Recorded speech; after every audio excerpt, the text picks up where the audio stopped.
Experiencing the Depths of Jesus Christ, one of the greatest Christian writings of all times. Library of the Spiritual Classic, Volume 2, by Madame Jeanne.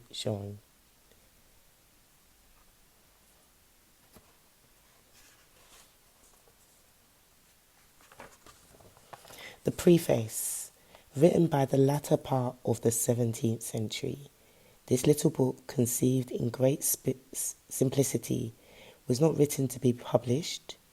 I wrote it for a few individuals who desired to love God with all their hearts. But because of the profit they received from reading the manuscript, many asked to obtain their own personal copy. It was because of these requests that this little book was committed to the press. I have left the book in its original simplicity. It contains no criticism of the teachings of others who have written concerning spiritual things. On the contrary, it enforces those teachings. I now submit the entire book to the judgment of learned and experienced men with but this request. Please do not stop at the surface, but enter into my main purpose in writing.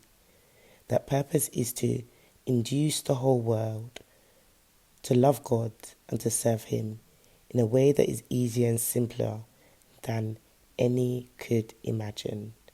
I've intentionally written this book to those dear, simple followers of Jesus Christ who are not qualified to intensive research, but who nonetheless desire to be wholly given to God. The reader who comes to this book without prejudice will find hidden beneath the simplest expressions a written unction. This unction will excite him to seek after what inward happiness which all the Lord's disciples have wished to lay hold of and enjoy. I've stated that perfection can easily be attained, and this is true. Jesus Christ is perfection. And when we seek Him within ourselves, He is easily found. But perhaps you will reply, did the Lord not say, you shall seek Him and shall not find Him? John 7:34. But the Lord, who cannot contradict Himself, also said to all, seek, and you shall find, in Matthew 7:7. Yes, it is true. If you seek the Lord and yet are unwilling to stop your sinning, you shall not find Him. Why? Because you are seeking Him in a place where He is not. Therefore, it is said, you shall die in your sins. But if you would take the trouble to seek God in your own heart, and if you sincerely forsake your sin, so that you may draw near to Him, you shall infallibly find Him. I realize that the prospect of living a life of piety is frightening to most Christians, and prayer is viewed as a very difficult attainment. Consequently, most believers are too discouraged at the very outset even to take the first step in this direction. It is true that if you consider the difficulty of some new undertaking, it will cause you to despair and make you reluctant to begin. On the other hand, the desirability of such an adventure and the idea that it may easily be accomplished can cause you to launch out with vigour. This book, therefore, lights the way to the desirability, the pleasure, the advantages, and the ease of these two matters, prayer and piety. Oh, and if only once you could be convinced of God's goodness towards His children and of His desire to reveal Himself to them, you would no longer seek our own selfish desire. We would not be so quickly discouraged from pursuing what he is so longing to give us. He who spared not his own son, but delivered him up for us all, how shall he not with him also freely give us all things? Romans 8 verse 32.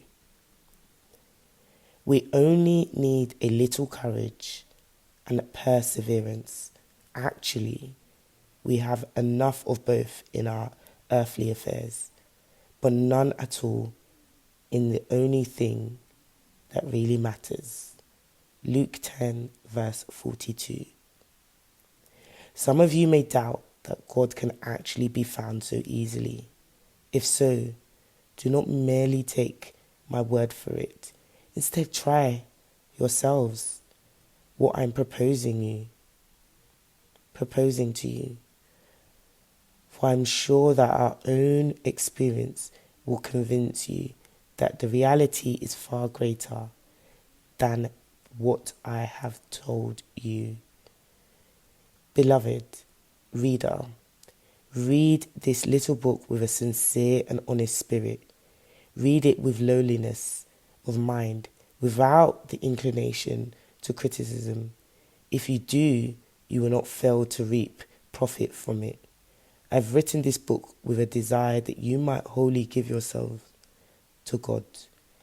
Please receive this book with the same desire in your own heart. This book has no other purpose than this, to invite the simple and the childlike to approach their Father, a Father who delights in seeing the humble confidence of his children and is grieved by their distress.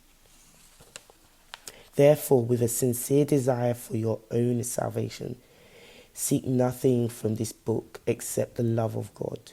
With such an expectation, you shall assuredly obtain that love. I'm not saying that this way is better than that of someone else.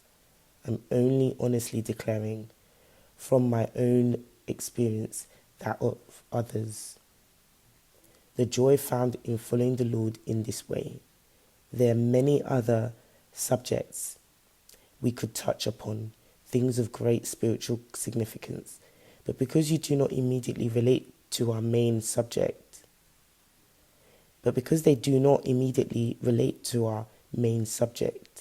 experiencing Jesus, they have been omitted. Without a doubt, nothing will be found here that will offend if only the little book is read in the same spirit which it was written. Even more certainly, those who earnestly make trial of this way will find that I have written the truth. Oh, holy Jesus, it is you alone who love the simple and innocent. It is your delight to dwell with the children of men. Proverbs 8 verse 3. With those who are willing to become little children. Matthew 8 verse 3. You are the only one who can cause this little book to be of any value. Beloved Lord, write it on the heart of those who read it and lead them to seek you within themselves. It is there that you rest as the manager, waiting to receive proof of their love and to give them testimonies of yours in return. Oh, it is true that the fault is theirs for not experiencing all that are so willing to give. And yet, oh, children almighty, uncreated love, silent and all-containing word, it is really up to you to make yourself loved, enjoyed, and understood. You can do it, and I know that you will do it in this little book, for it belongs entirely to you. It came wholly out of you, and it points only to you. Jeanne, Grenoble, France, 1685.